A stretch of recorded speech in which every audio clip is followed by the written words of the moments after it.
A video was leaked today depicting what appears to be a U.S. military helicopter firing on unarmed reporter. The Fifth Estate is a movie about in my opinion, the origins of not just the WikiLeaks, but the sort of movement that it entailed and the relationship between Daniel Berg and Julian Assange. The press has always been known as the Fourth Estate, with the First Estate being the clergy, the Second Estate nobility, the Third Estate commoners.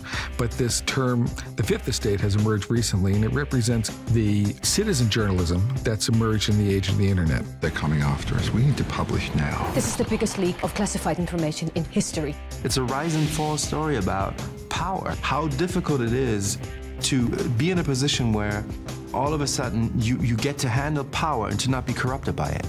Because that is very hard. And people think like, oh no, it's not. No, it's a huge problem because power corrupts, money corrupts, and influence corrupts. This is more coverage than all the leaks we have had combined. It's clear he's a great actor. People always say that at the end of a career that an actor's list of movies becomes their biography or autobiography. I felt like he was an actor who we just knew enough about to know we wanted to know a lot more, and I thought that was very appropriate for Julian.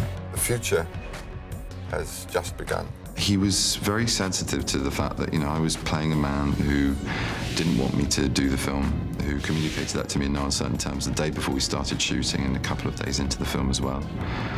And I was struggling with the moral responsibility of that at the same time as trying to bring our version of him to the screen and not impersonate him, but sort of interpret him as well. We took down $1 billion bank.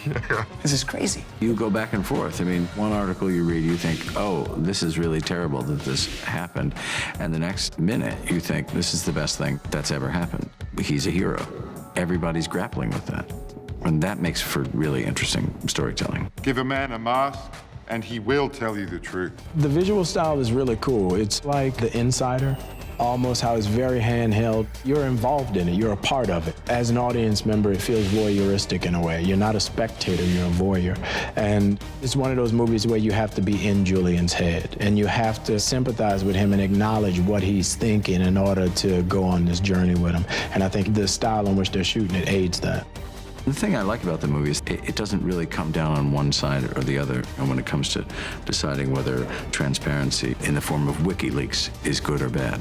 The actual getting of the story and staying one step ahead of people who don't want you to have the story gives it this real tension. It's been true showing it to people that you're kind of on the edge of the seat the whole time, even though you think you know the outcome, but you don't really know how it happened. More than anything, it plays out as a thriller. If you want the truth, you should seek it out for yourself. It's what they're afraid of.